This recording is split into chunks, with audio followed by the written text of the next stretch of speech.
Assalamualaikum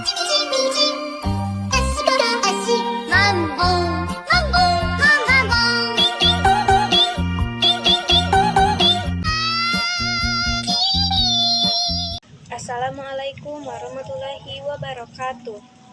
Alhamdulillahirabbil alamin wassalatu wassalamu ala asrofil anbiya'i wal mursalin sayyidina Muhammadin wa ala alihi washabihi ajmain.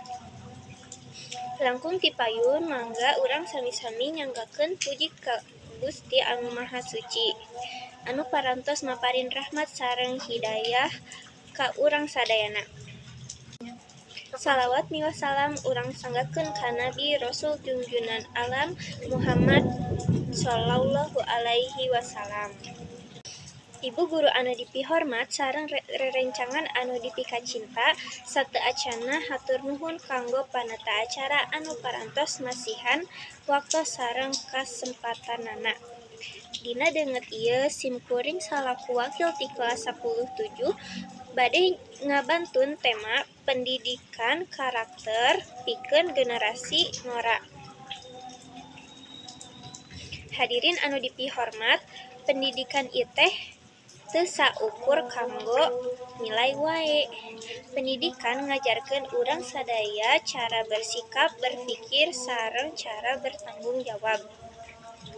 Di era ayeuna teknologi teh semakin canggih. Di dieu pendidikan teh gaduh peran anu ageum.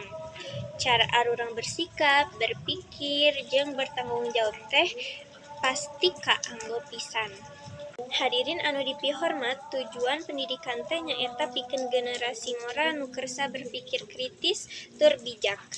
Supados arurang kersa ngabedakeun mana anu positif sareng mana anu negatif. Nahanya arurang kedah tiasa kitu sabab pami arurang ngalakukeun kegiatan anu negatif atau anu goreng, arurang teh pasti rugi. Nah, cindeukna pendidikan teh penting pisan kanggo penerus bangsa. Pendidikan teh sapertos cahaya dina ngabuka jalan kanggo arurang ngajalankeun kahidupan di dunia ieu. Rupina sakitu anu dipihatur, hapunten bilih aya basa anu pasalira. Kirang tata tili, duduga sareng peryoga. Saur Presiden Soekarno, pamuda teh benteng nagara, pamuda anu bakal nangtukeun nasib bangsa. Tangtosna arurang salaku generasi ngora anu berpendidikan.